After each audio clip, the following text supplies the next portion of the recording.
একটু লোকালয়ের দিকে যাইতে আছি, মানে ভিতরে হিমছড়ি পাহাড়ের ভিতরে। দেখি কত দূর যাওয়া যায়। ভিতরে আবার বন্য হাতি, বানর, হরিণ।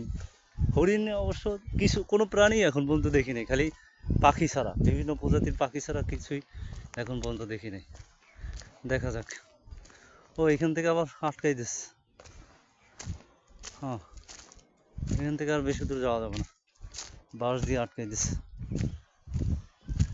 ওই সাইড দিয়ে যাওয়া যাবে। ও এই যে নিচে যাওয়া যাবে, নিচ দিয়ে আবার একটু দেখি, সাহস করে যাই কত দূর যেতে পারি।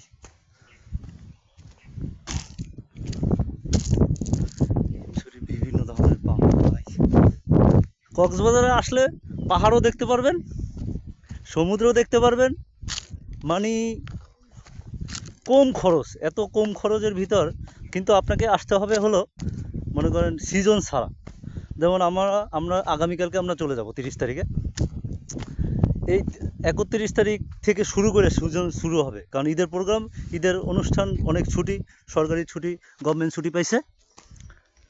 এর পরে থেকে আপনার খরচ বেড়ে যাবে, কারণ অনেক পর্যটক আসবে ঘুরতে। আমি যদি আরও নিচে নামি, কারণ একটু ভয় ভয় লাগতেছে, ভয় লাগাই স্বাভাবিক। মানে এখানে কোনো প্রাণী যদি বা সাপ টাপ যদি থাকে, যদি আমাকে সবল মারে, তাহলে তো বিপদ। আমি দেখি কত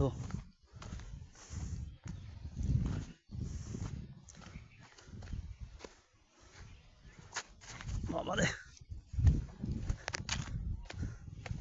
আর নিচে যাওয়া যাবে।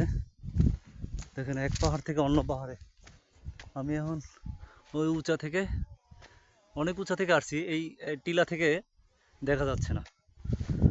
এখন অন্য আরও ভিতরে যাওয়া যাবে, কিন্তু মনে করেন ওই যে ওই পর্যন্ত যাইতে পারতাম, কিন্তু আমার সাহসে মানে করতেছে না।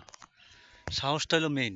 কারণ সাহস যদি না করে, ঠিক আছে, ধরেন এইখানে সাপ বা অন্যান্য প্রাণী যদি আক্রমণ করে, আমি যাওয়ার মতন আমার কোনো ইয়া নাই, বা বানর। খুব সুন্দর অপরূপ দৃশ্য, প্রকৃতির মাঝে ঘুরে আসা।